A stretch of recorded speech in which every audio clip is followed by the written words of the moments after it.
Hi guys, let's continue with the electrical vehicle EV in China. Why is it leading the world? Last time we basically shoot down the three misses. Number one, that the Chinese EV developed the most because the subsidies and most because the favorable tax rate and the most because that the favorable capital or cheap capital, lower cost of capital. And then, so now after talking about those shooting down those three misses, what are the reasons why the Chinese EV are leading the world?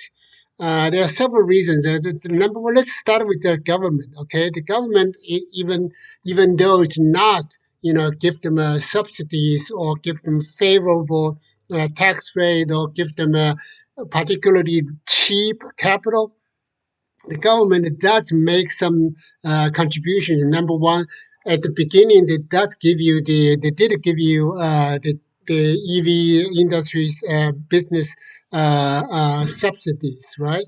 And then, but that's not important. The most important thing I really want to say is that the government has a very, very different position, social status in China, very different from the U.S.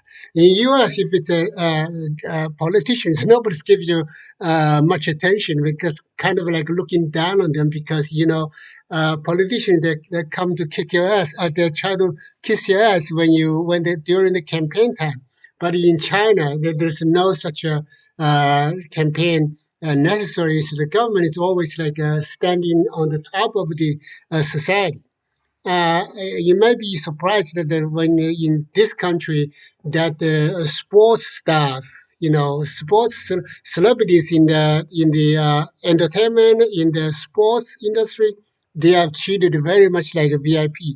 I remember the other day when there was like a Berkeley, there was a football game, and then they bust off other guest team into town, and then I saw that the police stopped all the traffic, and then basically with their motorcycles, with the cars, and on the top, the traffic light flashing.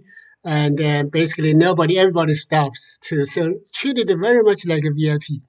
But in China, that's not the case. The government officers, they would come, wherever they go, they are treated like a VIP.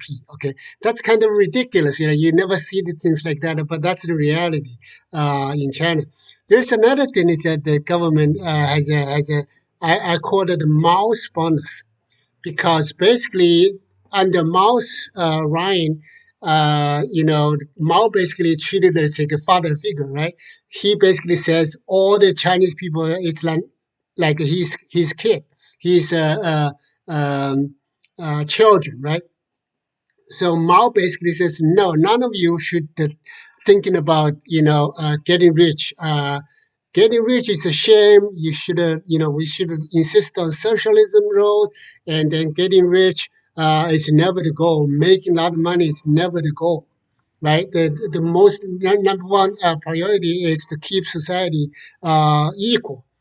So that's the basically Mao's rule. And then after Deng Xiaoping took power, then basically says that it's good. It's not nothing shamed about making money. We actually encourage a few people get rich first, and then they can lead the other people.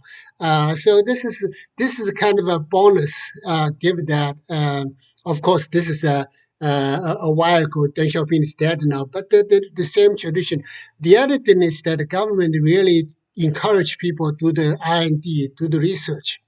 And then China has been thinking about, that kind of like take over the competitors uh, by cutting kind of like, they're saying that they're taken over by the curve, but the reality is that it's taking over because the original companies, they are doing the research and the R&D, so they take some curve, they take some there's no straight line, right?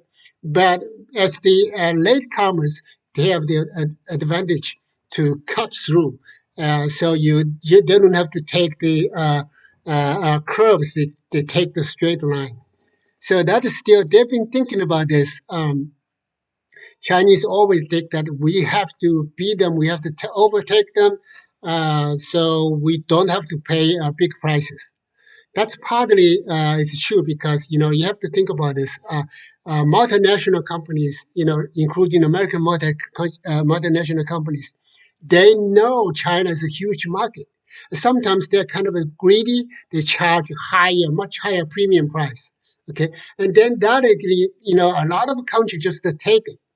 They never thought, okay, that's fine. We just have to buy it. There's no other way. But the Chinese, not the society, they don't take that for granted. Instead, it was saying we have to figure out some way to make the technology belong to us, and then we can beat them. We don't have to pay such a high prices. So that's actually admirable, right? You have the because this is in terms of a global value chains. The more people, the more players try to catch up, try to try to cut down the price and try to climbing up the global value chain. That's a good thing because that encouraged the other everybody to do that, to upgrade, to take over, to compete. So that's a good thing. Okay, but that's one thing. That the same thing happened to the EV industry. Chinese have been thinking about they can beat gas vehicle, but they say this is a EV provide the perfect opportunity because everybody's on the same starting line. Okay, so Tesla is not much earlier than the BYD, right? So they're basically on the same line. And plus, the Chinese has another advantage is that they have a supply chain. Their battery is pretty good, and also the infrastructure. Guess how many public accessible EV charging stations in China? It's 3.2 million charging stations in China. And I just checked the Gemini, and that's the number I found. What about the U.S.? U.S. is we're talking about the 61,000 charging stations in the U.S. So China's way is number one in that infrastructure construction. So that will encourage the EV industry to do that. It's basically like same thing. You had have highways, and then people will buy cars, right? So that's kind of idea.